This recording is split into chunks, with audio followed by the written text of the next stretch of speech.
신앙 고백 사도신경 고백하심으로 특별 새벽 기도회 8일째 예배를 하나님께 드리도록 하겠습니다. 나는 전능하신 아버지 하나님 천지의 창조주를 믿습니다. 나는 그의 유일하신 아들 우리 주 예수 그리스도를 믿습니다. 그는 성령으로 잉태되어 동정녀 마리아에게서 나시고 본디오 빌라도에게 고난을 받아 십자가에 못 박혀 죽으시고 장사된 지 사흘 만에 죽은 자 가운데서 다시 살아나셨으며 하늘에 오르시어 전능하신 아버지 하나님 우편에 앉아 계시다가 거기로부터 살아있는 자와 죽은 자를 심판하러 오십니다. 나는 성령을 믿으며 거룩한 공교회와 성도의 교제와 죄를 용서받는 것과 몸의 부활과 영생을 믿습니다. 아멘. 찬송가 94장 찬송 드리겠습니다.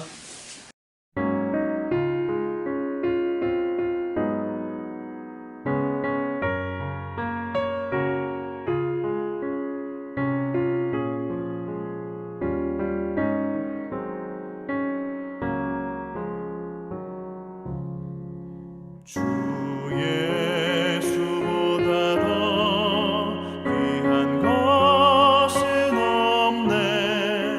이 세상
우리 느헤미야의 기도 계속 살펴보고 있습니다. 우리 한 절을 가지고 계속 우리 깊이 다루고 있는데 우리 한번 6장 16절 말씀 다시 한번 찾아가서 읽어보도록 하겠습니다.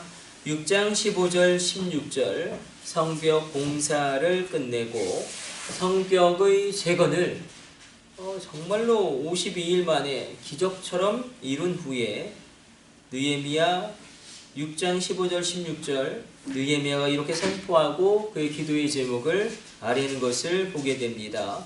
우리 온라인으로 예배드리시는 분들도 느헤미야 6장 15절 16절 말씀 찾아서 같이 합독하도록 하겠습니다. 성벽 역사가 52일 만인 엘루롤 25일에 끝남에 우리의 모든 대적과 주위에 있는 이방 족속들이 이를 듣고 다 두려워하여 크게 낙담하였으니 그들이 우리 하나님께서 이 역사를 이루신 것을 알미니라. 아멘. 성벽의 재건이 계속 실패하였지만 느헤미야가 하나님의 말씀을 붙잡고 기도하는 가운데 능력을 받아서 52일 만에 전무후무한 그런 성벽의 재건의 공사를 마칩니다. 그러나 이렇게 성벽의 공사가 끝났다고 모든 것이 된 것이 아니라 또다시 이스라엘 민족 공동체 가운데 우상 숭배가 또 예배드리는 예배드림이 없어지고 제사장과 레위 족속들이 이 성전에서 일을 하지 못하고 그리고 다른 일을 하게 되어지는 그런 비극적인 일들이 일어납니다. 느헤미야가 예루살렘을 비우고 다시 페르시아로 돌아간 그 사이에 그리고 느헤미야가 다시 그 기가 막힌 소식을 듣고 돌아와서 다시 한번 신앙의 변화를 주고 개혁의 날갯짓을 시작하면서 13장 14절로 또 이렇게 기도합니다. 찾지는 마시고 잘 들어보십시오. 내 하나님이여 이 일로 말미암아 나를 기억하옵소서. 내 하나님의 전과 그 모든 직무를 위하여 내가 행한 선한 일을 도말하지 마옵소서. 이렇게 하나님께 기도합니다.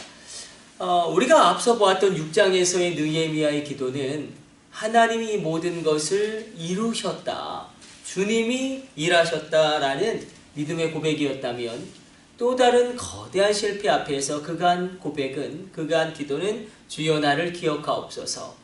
이 모든 선한 일을 주님이 기억하옵소서.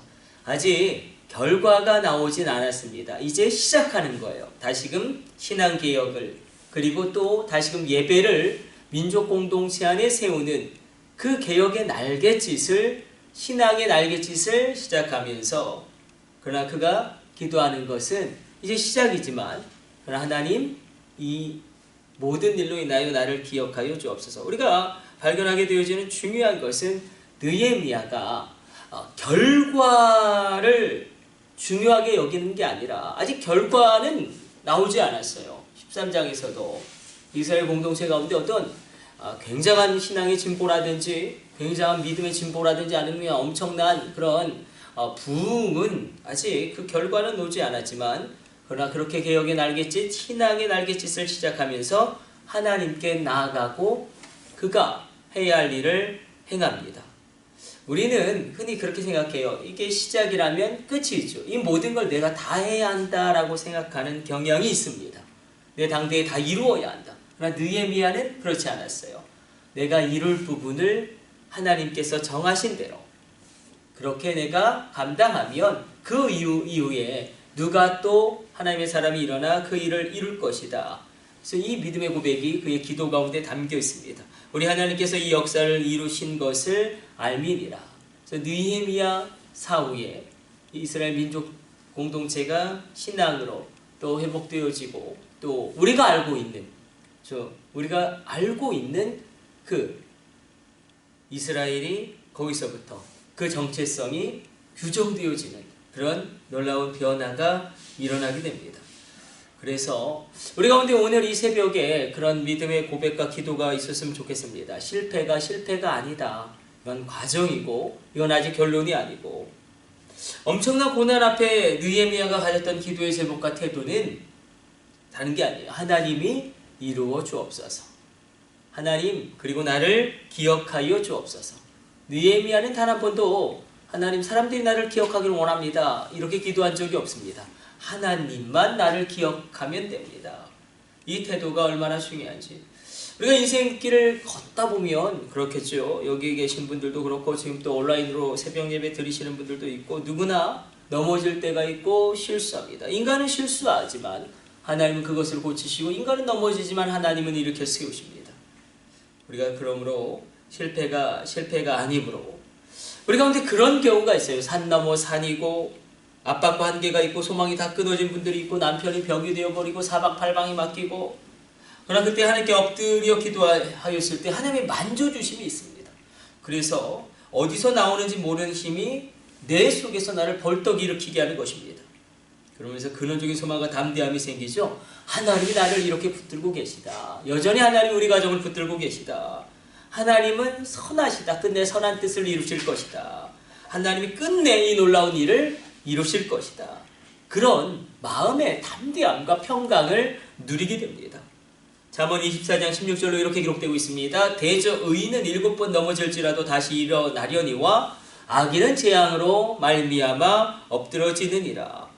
의인도 넘어지지 않는 것이 아닙니다. 의인도 넘어집니다. 악인도 넘어집니다. 그러나 의인과 악인의 공통점은 넘어진다는 것이지만, 그러므로 어떤 인간도 다 넘어지고 실수하고 오판합니다. 그러나 의인은 일어납니다. 그래서 우리가 느헤미야의 기도처럼 실패가 아니고 넘어지는 것에 초점을 맞추면 우리는 절망할 수밖에 없습니다. 그러나 일어나는 것에 초점을 맞추면 우리는 일어나게 될 줄로 믿습니다. 마치 아기가 걸음을 시작할 때에 1000번의 엉덩방아를 쪄야지 온전히 걸을 수 있는 것처럼, 그 넘어짐이 없으면 일어설 수 없는 것처럼, 마치 자전거를 배울 때 넘어지는 게 무서우면 자전거를 배울 수 없는 것이고, 넘어지는 것, 그 실패를 두려워하면 자전거를 탈 수 없습니다. 넘어져야지만 자전거를 타는 법을 배우는 것입니다. 그러므로 우리 가운데 이렇게 하나님 앞에 나아가길 원합니다. 느헤미야와 같은 그런 기도를 했던 사람을 생각해 보니까 역사의 인물 가운데 링컨이 제가 생각이 나더라고요. 어제 한번 생각해 보니까 링컨에 관한 책을 한번 읽어 보니까 링컨이 자기 인생을 이렇게 회고합니다. 내 인생길을 걷다 보니까 너무 험하고 미끄러웠다. 그렇죠. 수많은 실패가 있었습니다. 대략적으로 그의 실패는 27번 정도로 계산되어지는데 23세에 사업에 실패하고 24세에 낙선하고 또 26세에 약혼자가 사망하고 28세에 신경쇠약으로 정신병원에 입원하게 되고 30세에 선거에 패배하고 32세에 출마에 패배하고 35세 하원의원 낙선하고 또 40세에 하원의원을 또 낙선하고 47세에 또 상원의원 낙선하고 48세에 또 낙선하고, 아니 이렇게 막 낙선을 많이 했는데 어떻게 그렇게 오뚜기처럼 일어났는지. 그래서 하도 낙선을 많이 하다 보니까 실패를 거듭하자 그의 친구들이 링컨 주변에 있는 면도 칼날을 다 치워버릴 정도로 다른 사람이 보기에도 링컨의 실패는 상당히 심각하였습니다. 그러나 이렇게 고백해요. 내 인생길을 걷다 보니까 너무 험하고 미끄러웠다. 수많은 실패가 있었다. 그러나 내가 매일 넘어졌지만 길박으로 곤두박질 쳐져 있지 않으면 다시 기운을 차리고 일어났다. 내가 벼랑에 떨어지지 않은 것은 하나님의 은혜다. 그러니까 링컨은 이렇게 고백하는 거예요. 넘어진 게 무엇이 대수냐. 다시 일어나 걸으면 되지. 하나님이 나를 붙잡고 있는 게 아니냐. 존 웨익셀 목사님이 이런 이야기를 합니다. 이 느헤미야서를 통해서 우리에게 주시는 말씀이 바로 여기에 담겨져 있는 것 같습니다. 존 웨익셀 목사님이 뭐라고 이야기하냐면, 실패는 실패자라는 뜻이 아니다. 실패는 아직 성공하지 않았다는 것이다. 실패는 넘어졌다는 것이 아니라 배운 것이 있다는 것이다. 실패는 어리석다는 게 아니라 용기가 있다는 것이다. 그렇죠. 용기가 없으면 시도할 수도 없고 시도하지 않으면 실패도 없습니다. 실패는 버림받았다는 것이 아니라 하나님이 나를 향한 더 큰 계획이 있다는 뜻이다. 이렇게 느헤미야처럼 우리 가운데도 단순히 지금 당장의 실패가 있겠죠. 내가 그렇게 기도했고 내가 그렇게 나아갔고 내가 그렇게 헌신했음에도 불구하고 지금 당장의 실패가 있을 수 있지만, 나 섭리적인 하나님의 역사의 긴 믿음의 시각 가운데 하나님이 끝내 이루실 것을 믿고 우리 가운데도 이렇게 미래를 바라보는 믿음의 태도와 믿음의 해석과 믿음의 기도가 있게 되기를 축복합니다. 오늘 이 새벽에 우리가 간절히 붙잡고 기도할 제목은 하나님 나로 내가 모든 것을 다 하려는 그런 교만을 내려놓고 하나님 내게 주신 그 구역을 내가 성실히 감당하게 하여 주옵소서. 내가 서 있는 이 땅 가운데, 내가 서 있는 이 자리 가운데 하나님이 나를 통해 일하실 그것을 믿고 단순히 실패에 일희일비하는 게 아니라, 되어지지 않은 것에 일희일비하는 게 아니라 긴 믿음의 시각으로 달려가게 하여 주옵소서. 긴 믿음의 시각으로 내가 끝까지 이 믿음의 경주를 완주하게 하여 주옵소서. 그렇게 기도하며 나가기를 원합니다. 우리 기도하겠습니다. 하나님 감사합니다. 오늘도 주의 말씀 묵상하였습니다. 실패가 있습니다. 오판이 있습니다. 어려움이 있습니다. 누구에게나 있습니다. 그러나 우리가 믿음으로 말미암아 일어나게 하여 주시고 이 결과를, 내 삶의 결과를 진정한 결과로 받아들이는 것이 아니라 믿음 안에서 해석하고 다시금 나아가게 하여 주옵소서. 늘 예배의 기도의 제목이 우리 가운데 있기를 원합니다. 주님만 나를 기억하시면 됩니다. 하나님, 이 모든 것 가운데 내가 포기하지 않고 다시 기도하게 하여 주옵소서. 이 모든 것 가운데 내가 다시 포기하지 않고 신앙의 날갯짓을, 기도의 날갯짓을, 예배의 날갯짓을 시작하게 하여 주옵소서. 그렇게 기도하며 나갈 때에 그 안에서 개혁을 완수할 힘과 용기와 소망이 생겼듯이 오늘 이 새벽 우리 가운데 힘과 소망과 위로와 능력을 기도하는 가운데 하늘로부터 얻게 하여 주옵소서. 이 모든 것을 우리 주 예수님의 이름으로 기도드립니다. 아멘. 우리 주님 가르쳐주신 기도 드리겠습니다. 하늘에 계신 우리 아버지, 아버지의 이름을 거룩하게 하시며 아버지의 나라가 오게 하시며 아버지의 뜻이 하늘에서와 같이 땅에서도 이루어지게 하소서. 오늘 우리에게 일용할 양식을 주시고 우리가 우리에게 잘못한 사람을 용서하여 준 것 같이 우리 죄를 용서하여 주시고 우리를 시험에 빠지지 않게 하시고 악에서 구하소서. 나라와 권능과 영광이 영원히 아버지의 것입니다. 아멘. 우리 주여 3차 하시고 합심으로 기도하시다가 자유롭게 돌아가도록 하겠습니다. 주여 주여 주여. 오,